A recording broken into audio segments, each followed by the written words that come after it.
We are back, guys, here at DraftKings at Casino Queen. Getting into some college football talk, some NFL futures as well. I had one wager for tonight, and it went down the toilet. Boo, boo, boo is right. Yeah. Chef Boyard doo-doo is where that went. No. Yeah, Chef Boyard doo-doo. It was the no runs in the first, Mets and Braves. I figure Spencer Strider going for the Braves, Verlander going for the Mets. Just get me through the first inning, right? Sounds like a good one. No. Let's just go ahead and score 3 in the bottom of the first. Loser on that one. So, yeah, not good. Mets took a 5-3 lead, though. My Metsies took a 5-3 lead on a Brandon Finding Nemo home run. Finding Nemo. Grand Slam. A home run of the Grand Slam variety for Nemo off Spencer Strider. Beautiful. I like to see that. We'll see if the Metsies can get back in it on the division. You know, they're under 500 right now. Vogelback's hitting terrible for them. He was a great addition after the All-Star break, but see if the Mets can get back in it this year. But ESPN released a list of the top 10 quarterbacks in the last 22 years or so, since 2000. And they've basically lost their mind, the four-letter network has. Top 10 quarterbacks since 2000. So, as you see, it was Baker Mayfield at number 1. I have no idea why Baker Mayfield's number 1. Yeah, the last time I remember Baker Mayfield was he's getting his teeth knocked in by Clemson in the 2015 playoffs. That's the last time I remember Baker Mayfield. But I have no idea why he's number 1. He left that game. Ben Boulware gave him a concussion. That was beautiful, as a Clemson fan, of course. But I have no idea why they put Baker Mayfield 1 there. I could probably, nah. I was going to say Cam Newton's sitting at 2. Cam is an exceptional athlete. You know, he's kind of a generational collegiate quarterback, but he was there 1 year, Damien. That is the absolute worst list I've ever seen in my life for a top 10. The list is so bad, I don't even want to give it any kudos or any recognition. It's just laughably horrible. It's a horrific list. It's amazing these guys get paid money to create lists like this. And whoever came up with that's a moron. Yeah. I mean, you've got 3 quarterbacks there who played basically 1 year. You know, what are they thinking? These are supposed to be the top 10 quarterbacks of the 2000s? I mean, they left a guy by the name of Trevor Lawrence off there. Off the top 10. I could even understand that, but it's, but not off the top 10. He's better than some of what's in what there is. You got to put him in the top 10. I don't know about that. You have to. I don't know about that. He was incredible. He was really good, but he's definitely. That list is a joke. For those of are we posting that list on the? It's up now. Anybody wants to defend that list? I mean, Tim Tebow should be number 1. Period. And he's number 4 on the list. I'll give him that. But Joe Burrow played 1 year of now. If you want to say the top 10 college seasons of all time, Baker Mayfield still wouldn't be number 1 in that. But you have Burrow played 1 season. Cam Newton played 1 season. I believe Kyler Murray played 1 season. Marcus Mariota's. I mean, maybe. Yeah, I don't know. I believe Mariota played 2. But the whole ball, the list. It's. I mean, if you want like good quality college football lists, at least make them play 3 or 4 seasons. I mean, you had guys like the Boise State quarterback to beat Oklahoma. Kellen Moore. Was that Kellen Moore? No, it wasn't Kellen Moore. It was Jared Zabransky? Yeah, Zabransky. Yeah. Zabransky was an excellent college. The Statue of Liberty. The Statue of I mean, by the way, to me was the best college football game ever in my life that I've ever seen. Was that game? I remember I was watching that game and I could not go to sleep. I mean, that game had everything. I mean, they Boise State broke out all the trick plays in that game. That game was so fun. I will sit there and go watch the end of that game. You know, the hook and lateral, the you know the halfback option pass to tie the game on fourth down that they threw. You know, in the overtime right before they ran the Statue of Liberty play. That game was about as fun as it gets. And you know, I mean, I mean, like or Kellen Moore, you know, another guy who played all 4 years. Those were great college quarterbacks. Just because they weren't anything in the NFL doesn't mean. Well, obviously, you got Baker Mayfield, who's never been anything in the NFL, and he heads the list. Yeah, he had a great Heisman Trophy winning season at Oklahoma. Good for him. He had 1 year, just like Cam Newton had 1 year. You know, I mean, you could have put Matt Leinart on the list, who played 4 years you at could have put Matt USC. Leinart on there. Leinart would have been a much, you know, yeah, he had White to running the ball, Reggie Bush running the ball. He had some elite wide receivers, but Leinart played all 4 seasons, and USC was a threat in all 4 seasons. He was a great college quarterback. Now, I've never amounted to a hill of beans in the NFL, but we're just talking simply great college quarterback. You know, half that list barely played 1 or 2 seasons. You know, that list is a joke. I mean, I don't expect much from ESPN anymore. I mean, I don't even want to talk about that list anymore. It's just that horrific. Yeah, it's pretty bad.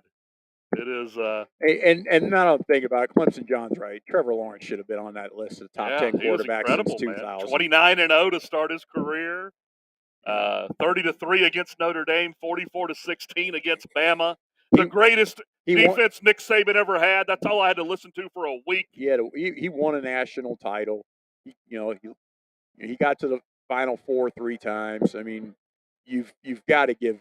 You know, Trevor Lawrence was definitely one of the 10 best quarterbacks since 2000. And to have people like Baker Mayfield ahead of him is comical. Yeah, they got Baker Mayfield ahead of Trevor.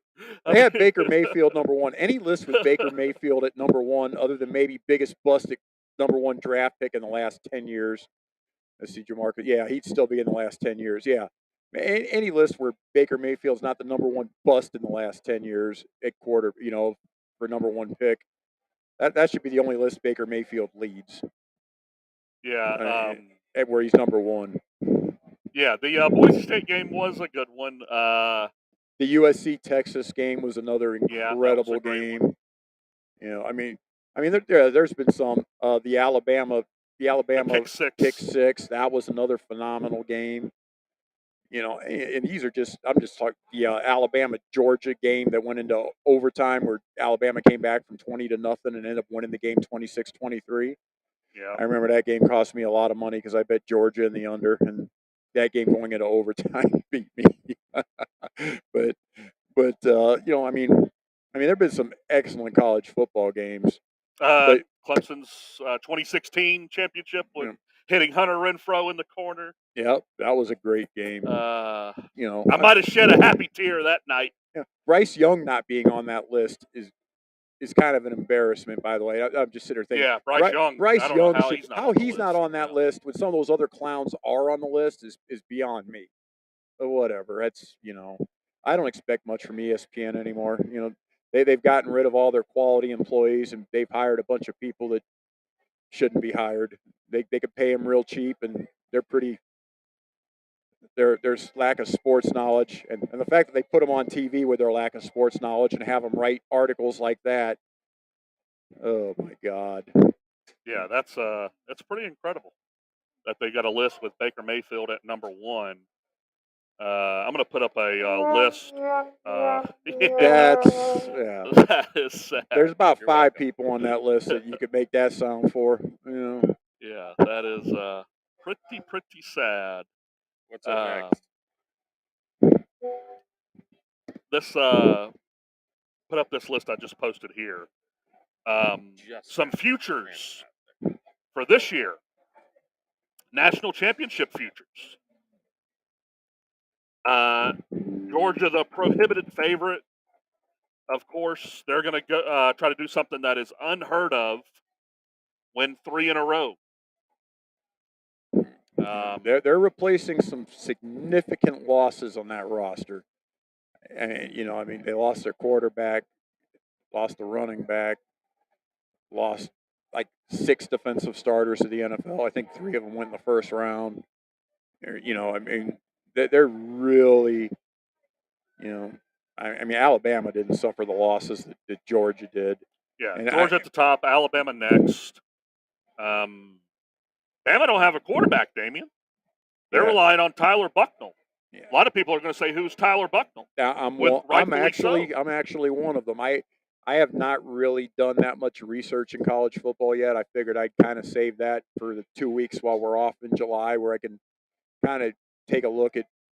It's not like it used to be with college football. Now that you have the NIL deal and players transferring from school to school, and it's not the same as it used to be, where I could go look and see, okay, so and so returns 11 starters, 4 on defense, 7 on offense, and they're having to fill in with X, Y with recruits, and this was a highly thought of recruit, and this isn't.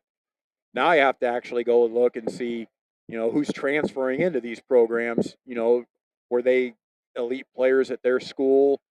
Because I know I watch a lot of college football, but some of these guys, you go to these small schools like North Texas.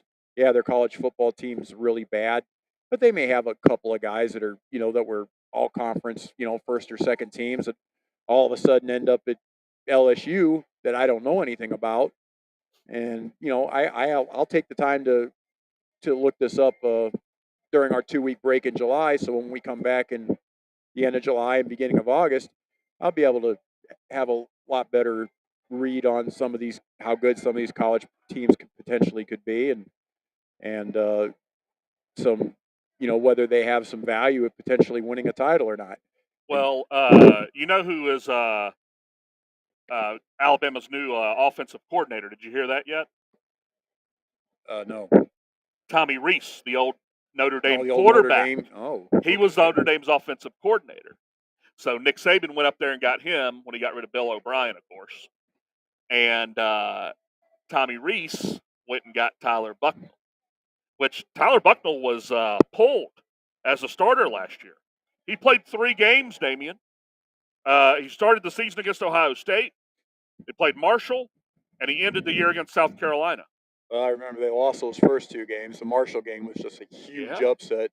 He was 18 of 32, 2 interceptions, and 200 yards. Very underwhelming against Marshall.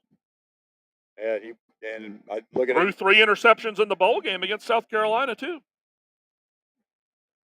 Yeah. So I don't know what Bama's going to do with quarterback. This is quite interesting. They missed on a few guys. Is what happened too. They missed on Sam Hartman, who went to Notre Dame from Wake Forest, and they missed on another guy that went somewhere else they were looking at too. So there was nobody else left. Well, to be honest, if I'm Alabama, I hope they have like a number 1 recruit coming in that was a quarterback. I said this one thing, I haven't looked at this stuff yet, but I would hope they'd have a recruit, a highly thought of recruit that can beat out Mr. Bucknell. Like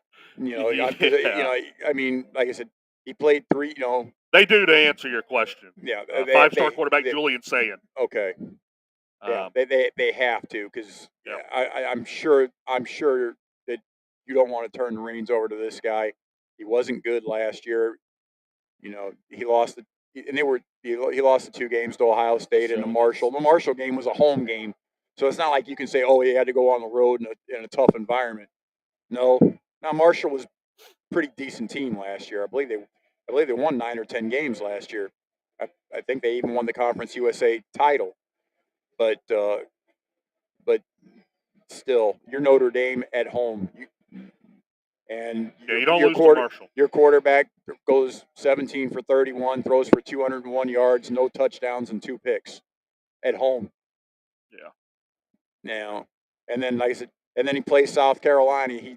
Now they won that game, but he threw 3 interceptions in that game. South Carolina wasn't exactly known for their defense last year. No.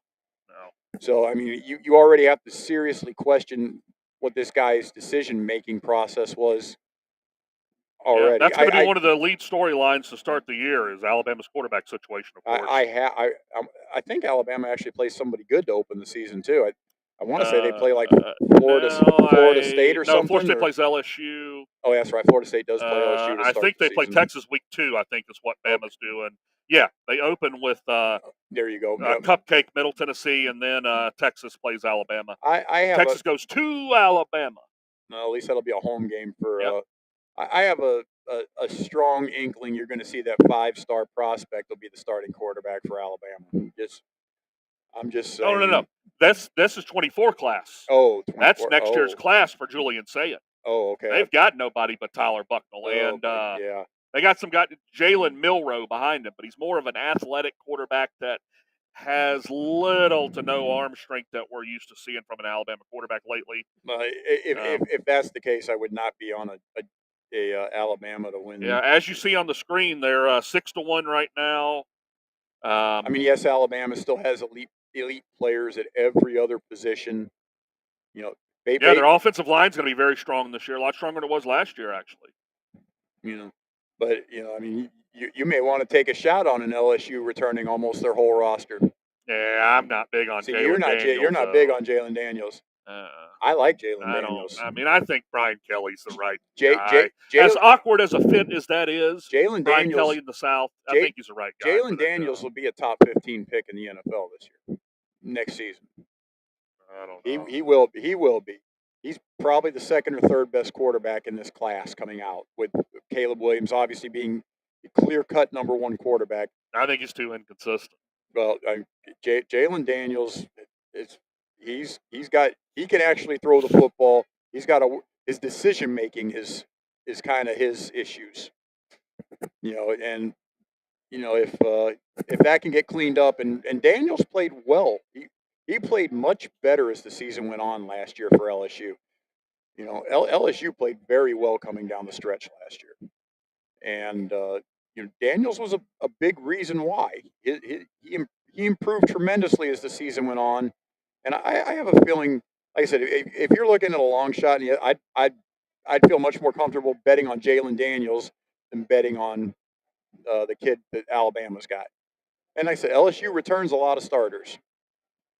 Yes, LSU got to go to. They have to go to Bama, yes. But Johnny Manziel went to Alabama. And he won a game down there. So it can be done. And if your quarterback's that bad, sometimes your quarterback can lose you games. Indianapolis Colts. I mean, you can have the best players, but if you don't have a quarterback, like Philly did not have, San Francisco had no quarterback in an NFC title game last year. They had no shot. One thing that's a joke, in the middle of this list, they somehow have Florida State ahead of Clemson at 18-1. Clemson's at 20-1. They have Florida State ahead of Clemson at 18-1. Everybody's doubting my Tigers. I will say Florida State probably more talent than Clemson has, but Florida State also goes to Clemson. So, I mean, and everybody's doubting them. There's not many coaches better at motivating a team that's getting doubted than Dabo is. I will tell you, looking at Clemson's schedule, it's a very, very, very friendly schedule. They get all their toughest games at home. Clemson actually has some value to potentially make the Final Four playoff. I don't think they're good enough to. I don't think they're good enough to get any further than the Final Four playoff, but they potentially could squeeze in there as the ACC champion. Yeah, I'm gonna put that up so we can see it here. Yeah, they're 20-1, and 20-1. Let me see what their odds are to win the to win the ACC. ACC. Uh, You know, Clemson avoids a couple of the better teams in the ACC this year, and like they probably have probably the best 3 teams they play in the ACC are all home games. you got to be kidding me, Damian. You can get 2-1 on them. You got Florida State to win it. Of course. Yeah, I said Florida State would be a very slight favorite. It's about what I expected. Wow. You know, but, I didn't. 3 years ago, I'd have never thought I'd be able to get 2-1 on Clemson to win the ACC. That is incredible. Rest of those teams are just a joke. North Carolina's not winning. Louisville. I mean, North Carolina's got. Although Louisville brought Brian Brohm back as coach. You remember Brian Brohm? Yeah. Yeah. Well, I mean, North Carolina's got May, who's a very good quarterback last year as a freshman. You know, he's got some talent around. North Carolina's got some talent on that roster. Coach Brown's done a very good job recruiting for North Carolina. They don't have any defense. He's recruited really good offensive players. They need significant upgrades on defense, but North Carolina's going to score. Yeah, I remember watching that. I remember watching the ACC championship game last year.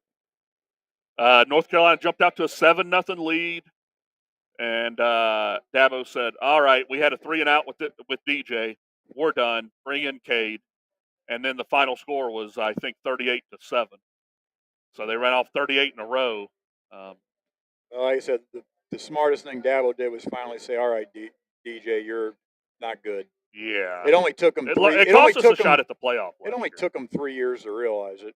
It cost us a shot at the playoff. You know? That first year when he was backing up Trevor, that first year, I mean, he showed a lot of promise, tons of promise. Trevor had COVID the COVID year. He had a COVID diagnosis, so DJ played 2 games, played pretty good in those 2 games. And then that 2021 year was just terrible. Last year was pretty terrible. He was able to overcome some things last year that he did in 21. Like last year, he lost 30 pounds versus 2021. His knee was a little more healthier, so he could be a little more mobile. But he's just not very good. Oregon State gets him. He transferred to Oregon State. You know, Oregon State thinks that they're just going to be favorites to win the world now. That they got DJ Uiagalelei. I mean, I got news for you, Oregon State Beavers. You don't know how bad this kid can be. He was 8 for 28 against South Carolina with 96 yards or 86 yards. You know, Oregon State was actually sneaky good last year. They were sneaky good, yeah. Excuse me. They had some quality games, a couple of quality wins, especially as that team went along. They had a better quarterback. I'm sorry, that DJ just no. But I think Clemson's schedule is favorable. Do we have that to put up, Russell? I believe they get Florida State and Louisville and Notre Dame at home. I believe their toughest game is at NC State, as far as a road game. They have to go to Duke. I know that. So you know their schedule is very manageable. Yeah, a lot of games at home. You know, Florida State at home, Notre Dame at home. They get Carolina at home, NC right? State.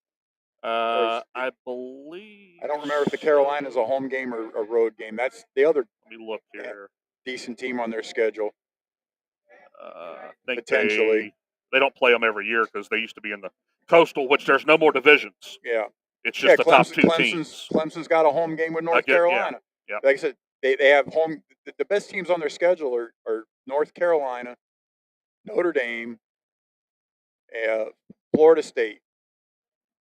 Those are the best. Those are the best teams on their schedule, and they're all home games. Like I said, their one tough game is the road game against NC State. That's their most difficult road game. If LSU beats, or if Florida State beats LSU the first game of the year, that September 23rd game in Death Valley will be the game of the week. That'll be a college game day game of the week. Oh yeah, my guess that'll be the 7 o'clock ABC. 7 o'clock our time, 7 o'clock Central Standard Time, ABC game of the week on primetime game, and you know that's one of those things. You know, that's a game you want to look forward to right there. That LSU Florida State game would be a barn burner. I believe LSU goes to Florida State this year. That should be a very fun game to watch. They play in Orlando, neutral site. Oh, it's a neutral site game. Orlando. Okay. Yep. You know, Well, actually, that might actually it'll be a Florida State. It'd be a lot shorter trip for the Florida State fans than the LSU fans, but it'll basically be a home game for Florida I think we're State. going to have fun watching Cade Klubnik this year, though. This kid can play, Damian. Well, He can flat out he's play. he's definitely better than what you had last year. So, I And mean, this kid it's made throws last year that DJ couldn't dream of it's an making. immediate upgrade at quarterback, much like the Indianapolis Colts at quarterback this year with Anthony Richardson. You have an immediate upgrade. He's not going to lose you games like DJ lost you games last Both year. running backs come back with Will Shipley. Phil Maffa's a good compliment for him. The offensive line is something that's going to be a question mark. Defensively is pretty strong. The back end returns a lot. The defensive line, a lot of players came back. They got two of the best linebackers, east of the Mississippi probably, in Jeremiah Trotter, whose dad played in the NFL. Yeah, Trotter. the Eagles, yeah. And so they're pretty strong at linebacker as well. But we're going to take a quick break. When we get back, we're going to talk about the greatest college football players of all time. At least this list is a little more reasonable. Yeah, guys. I didn't. A little more reasonable. Yeah, I didn't want to immediately hurl when I saw this list. Yep. So we'll be back in 2 minutes.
I've got a golden ticket. That's a winner!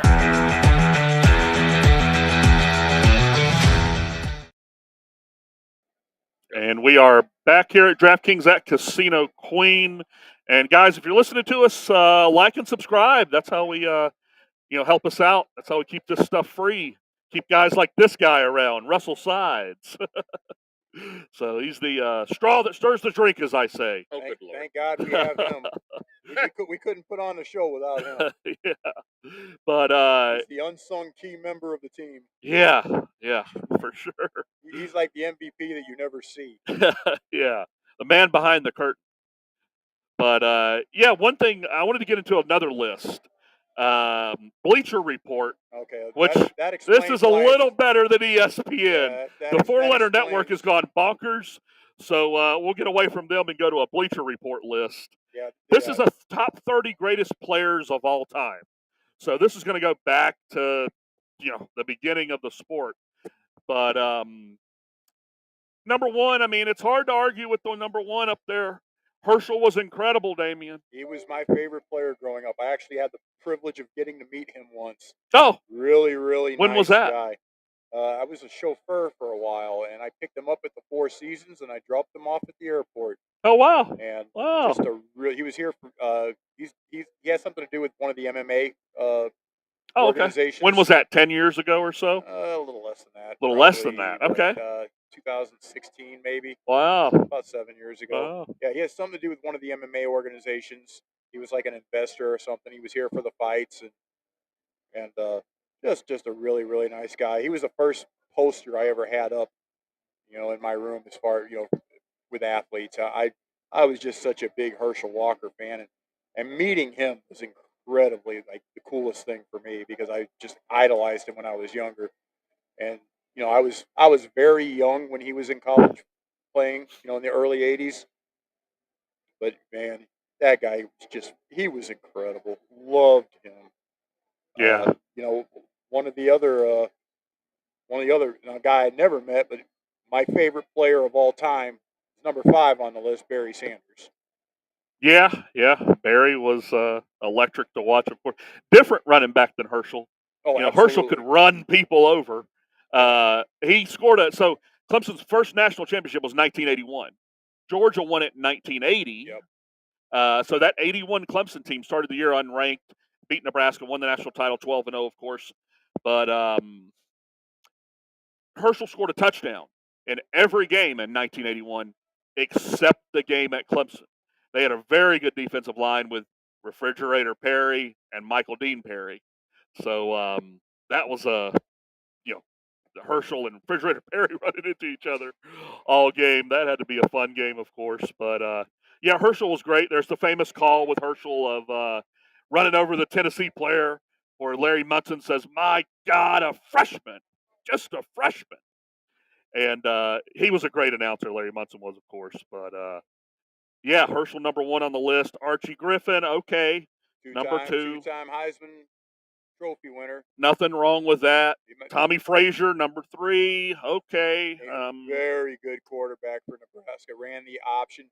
Nebraska. He did get hurt that second year. I think they won that 1994 national championship. He got hurt a bunch. They blew out Florida like 62-20 or something in that game. Just absolutely ran them off. Tommy Frazier ran the option better than anybody I've ever seen. I mean, he was remarkable, and he was always a class guy too. I was just a big fan of that Nebraska team and Tommy Frazier. So yeah, he was excellent player. Yeah, and Dick Butkus chiming in at 6 there. Okay. Before my time, I know he was a Hall of Fame linebacker for the Bears, but I really can't comment on Butkus. I don't remember him, at all. So yeah, Illinois Illini alum. So probably the most famous Illinois athlete, probably, I would imagine. As far as Illinois is concerned. And he was better than Jeff George? Jeff George. I didn't know Jeff George was an Illini. Yeah. So what do you guys think of the list? If you guys got anything in the chat for us, just let us know. But, Marcus Allen up there too. Tim Tebow. No Trevor Lawrence. Top 30. I can, looking at that list of top 30, I can understand that. I can't believe he's not on the the top 10. that was a comment for the top 10. Yeah, we're not. That was a top 10 quarterbacks. Trevor should have been on that one. That was a comment for that one. Tim Tebow is the highest ranking on this list. He would have been number 1 on the other list. Yeah. So Vince Young right behind him there. Vince Young was a phenomenal college quarterback. I have no problem with him being. Yep. Like I said, that Texas USC game. Deion Sanders, 12. I don't know. I might have Deion a little lower if you're talking about college football player, not two-sport athlete. Not NFL. As far as college football, the guy returned punts. He is one of the better punt and kick returners I've ever seen, though. Deion was incredible returning punts. Roger Staubach, Earl Campbell, okay, nothing wrong there. OJ at 16. Ricky Williams 17. Yeah, I don't know. I'm definitely not going to have Bo Jackson behind Ricky Williams, though. No. Bo was incredible. I mean, it's just incredible athlete. He was a robot, man. I mean, the guy was just incredible. Bo knows, right? Yeah, I mean, he was all-star caliber baseball player, all-star caliber football player, and Yep. all-star caliber human being. So did you hear the story on why he decided not to sign with the Tampa Bay Buccaneers when they drafted him number 1? Did you hear that story? It's been a long time. I know the story, but I honestly don't So remember it enough that I would tell it. he's tearing up his senior year of baseball at Auburn. Yeah. He's tearing the cover off the ball, hitting like 450.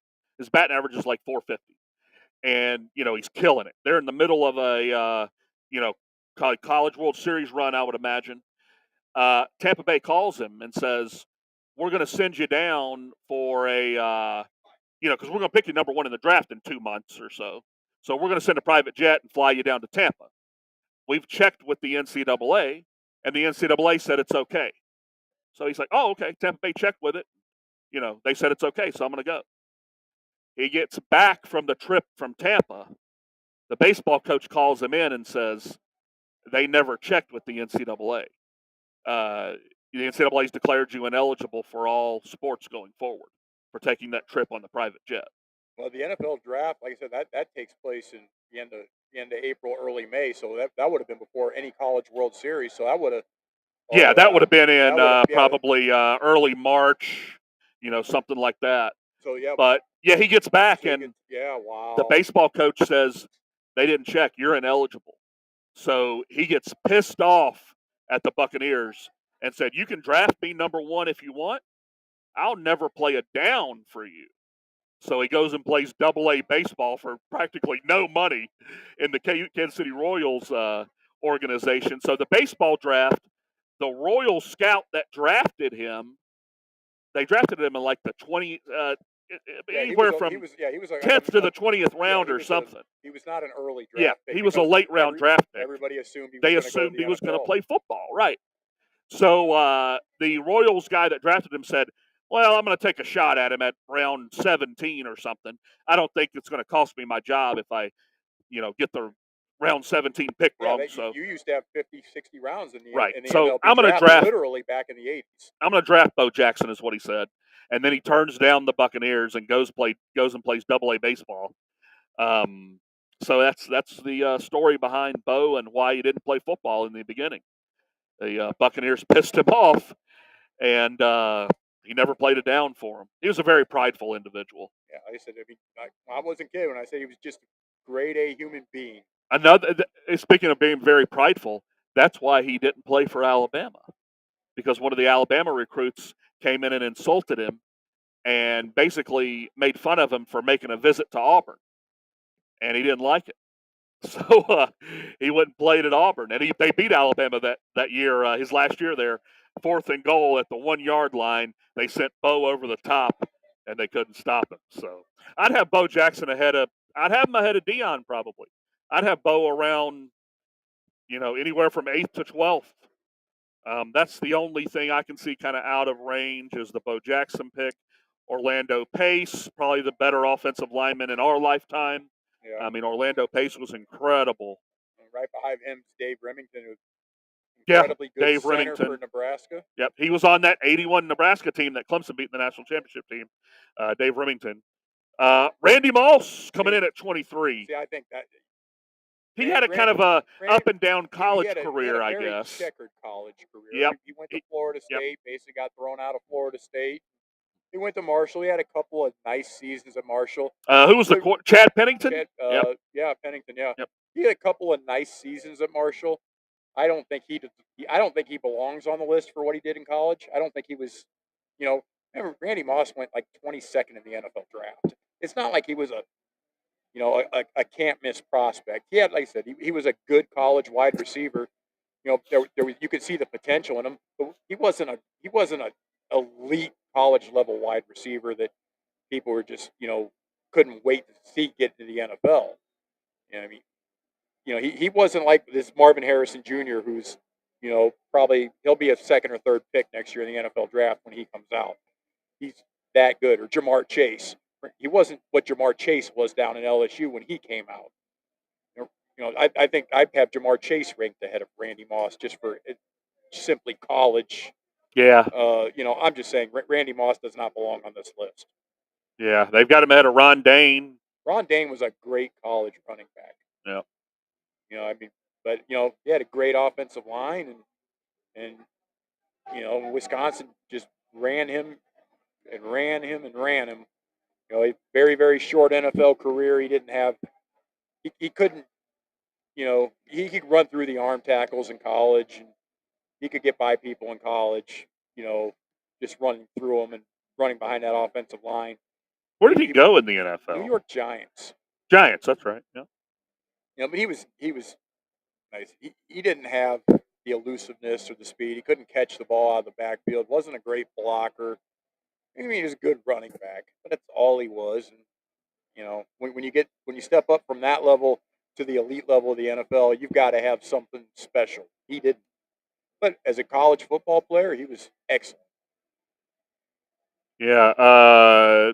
Behind Charles Woodson, 25th.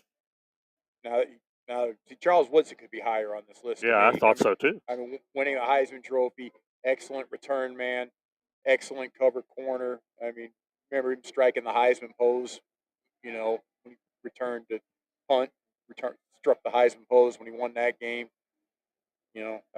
Woodson was an excellent college player. Yeah, Ernie Davis, the old Syracuse Orangeman. That's going back some years. Yes, it is. I think is that the 50s? I believe he was like early 60s. Let me look here. Right after Jim Brown? Right after Jim Brown. I think it was like 62, 63, 64. Let's see here. Ernie Davis, Syracuse, 59 to 61, it looks like. Yeah. He was right after Jim Brown. I knew that. Yeah. Yeah, Jim Brown didn't have that great of a career. Jim Brown was playing in college. He's playing lacrosse. Jim Brown. Jim Brown's about as good at. He was basically Bo Jackson and Deion Sanders before Bo Jackson and Deion Sanders. I believe he just passed away here recently, so condolences to the Brown family. But he was incredible. Yeah. John Elway. At 28. The one thing I remember about that was the Stanford band being on the field against Cal with John Elway. The band is out on the field.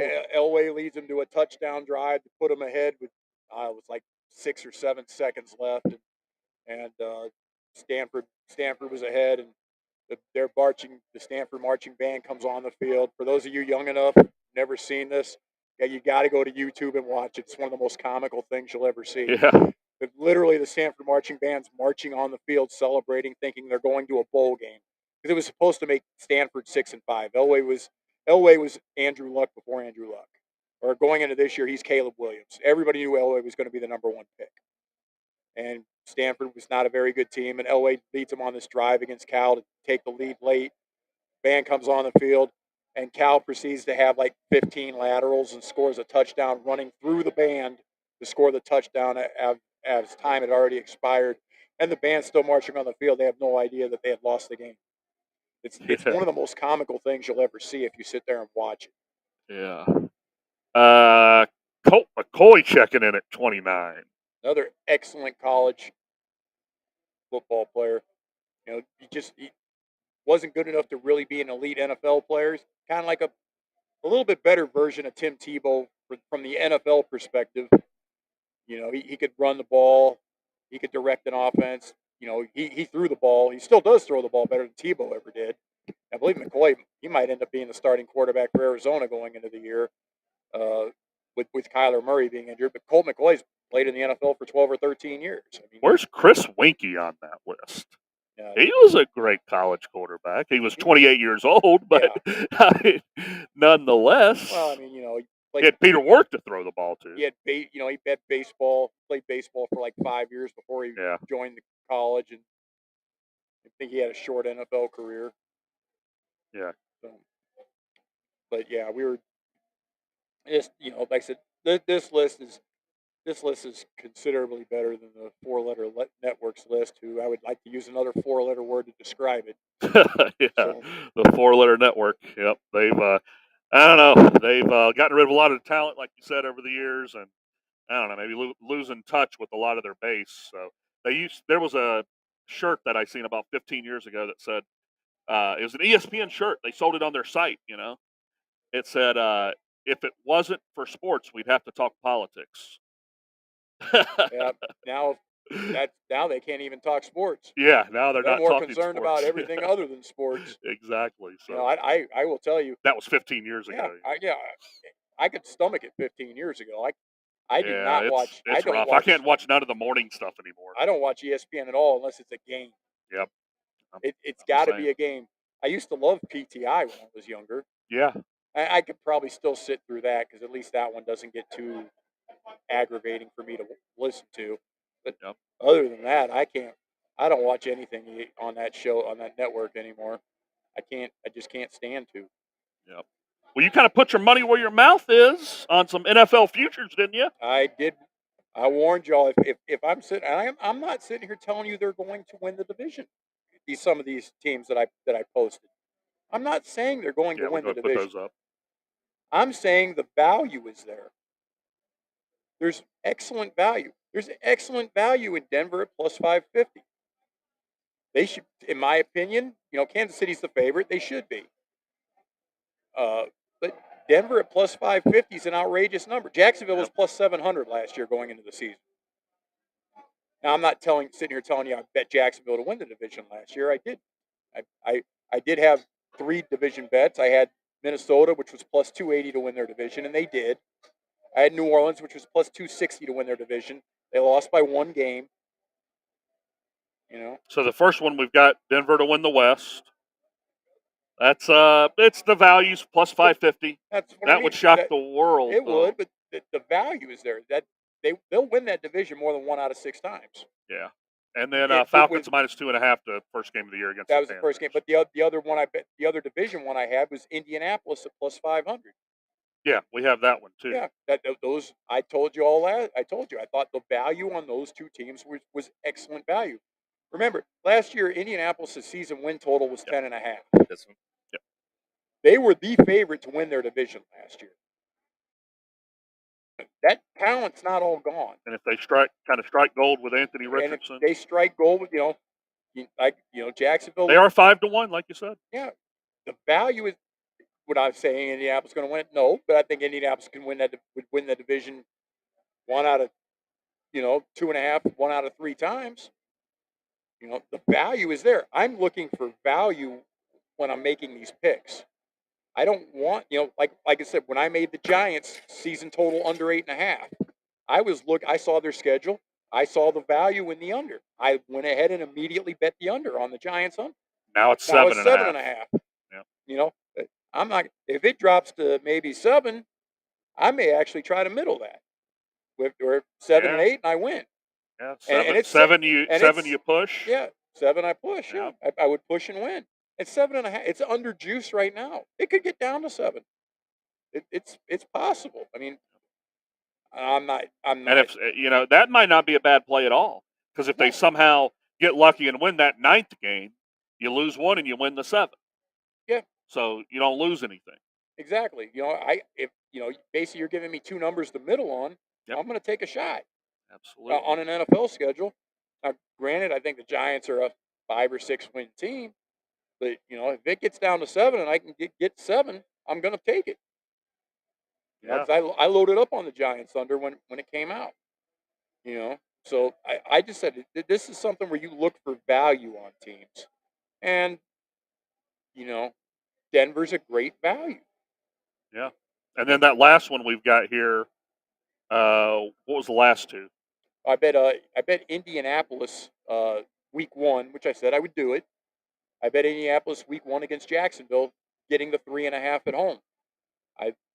I'll be stunned if that line's not down by kickoff. If that line's not. Oh, that's your Giants one there. Yeah, that's my Giants season total one there. Yeah, I think that's all we have. So, Yeah. So we don't have that slip with us, but you what was that last one you said? I bet Indianapolis plus the 3.5. Oh, we had that one. Yeah. Week It was 1 on screen. against Jacksonville.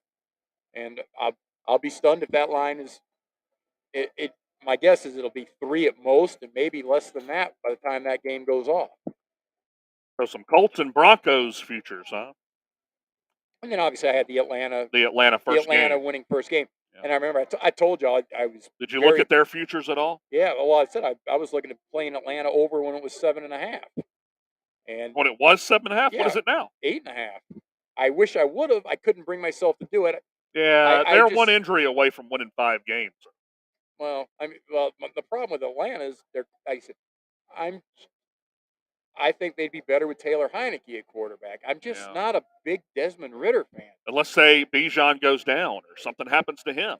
See, they're in a tough spot if that happens. See, I think they could potentially even stomach that. You know, I mean, Algier was really good. You know, Cotterell Patterson. You know, I mean, Atlanta's offensive line's really good. It's a really good running offensive line. Yeah, I mean, they put up points last year. Yeah, and, you know, you've got Drake London. You've got Kyle Pitts at tight end. Yeah, Pitts hasn't been very good. Yeah. You know, but he hasn't had a quarterback to throw him the football either. Ritter was actually better than I thought he'd be last year.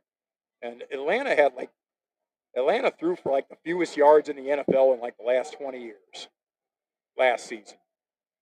But Ritter, the last few games, he actually hit 200 yards a couple of different times. Atlanta had multiple games where they didn't even throw for 120 yards. Wow. Yeah. Wow. You know, Mariota was brutal last year. Yeah. And you know, Drake London actually started putting up numbers toward the end of the season. You know, he's clearly the number one target. He's a legitimate number one wide receiver. You know, and having him and Pitts and Bijan Robinson, you know, that's the best little running back number one receiver tight end combo in that division. There's, you know, if I had any confidence at all in Desmond Ritter, I'd load up on Atlanta over. But, yeah, that's the only thing that's like, man. I honestly, if I knew Taylor Heineke would be the starting quarterback, I would have bet Atlanta to win the division already. But you know, we'll see what happens with him. I don't have any, you know, I mean Carolina's got the weakest group of wide receivers in the NFL. You know, they did draft they signed Miles Sanders in free agency. You know, but they lost Deontay Foreman to the Bears. You know, they really weren't able to upgrade too much without them trading what they traded to get Young. So I don't really believe in Carolina. Tampa lost a couple. You know, obviously losing Brady. I've never been a Baker Mayfield fan. Oh, he's in Tampa now? Yeah, he's yeah. You know, him and Kyle Trask. What's Tampa Bay to not make the playoffs? Him and Kyle. Is that in there? Do you have that in that stack? I'm sure it is. Him and Kyle Trask are not very good, but you know, there's a chance that Tampa Bay's total 6.5 right now. What's their? Does it have a? Let me see here if I can get it to make the playoffs. I didn't have that part printed out. But yeah, Tampa Bay's 6.5, and it's under juice. You know, they had some serious losses in the offseason. McCoy, their best defensive lineman, retired. You know, Devin White is a malcontent. He wants traded. He's their best defensive player. You know, I just don't trust Tampa to be very good. The Saints did get David Carr, so they got an upgrade at wide receiver. But the Saints are so hamstrung by the salary cap. You know, they weren't really able to make any offseason acquisitions other than David Carr. You know, I mean, they re-signed Michael Thomas, but Michael Thomas hasn't been a NFL caliber receiver in 3 years. I've got it here. Tampa Bay is available at -600. Wow. To make the postseason. Really? Yeah. So -600. I don't think there's any shot they make the playoffs, though. -600 is a lot, though. Like I said, the division's not good, but yeah, I don't. Like I said, I'm not a believer in Tampa at all. You know, the Saints have some. Oh, that didn't make any sense. -600. The Saints have some quality 2023 players. You know, but that had to be last year. Yeah. But the Saints have some quality players. Like I said, get David Carr. playing indoors in the dome's a huge advantage. But they're they've been hamstrung by the salary cap. They did draft for maybe any fantasy football players out there, Kendre Miller. I want to look at him at running back because I believe Alvin Kamara is going to be suspended for 7 or 8 games. And the only other running back they have is Jamal Williams. And Jamal Williams is a 1-yard specialist. Yeah. You get at the goal line, that's what he does. Tampa Bay minus 470 on a no to make the playoffs. Tampa Bay to make the playoffs, no, is minus 470. So they're worse than the Rams on the odds. So. And I would give Tampa a better shot than the Rams. Yeah. So there's potentially value at Tampa at plus 40, to make the playoffs. But I wouldn't. I'm not going to bet it. Well, yeah, that's about all the time we have for tonight, guys. Thanks for tuning in. Again, we are live here at DraftKings at Casino Queen. Come on out. Great food, great pizza here, great chicken place right at the front door of the entrance here. But yeah, come on down and make some wagers here at DraftKings at Casino Queen. Another great show for Damian. I'm Clemson John, the guy that stirs the straw that stirs the drink. Russell Sides, everybody. So thanks for tuning in, guys. We will see you next week.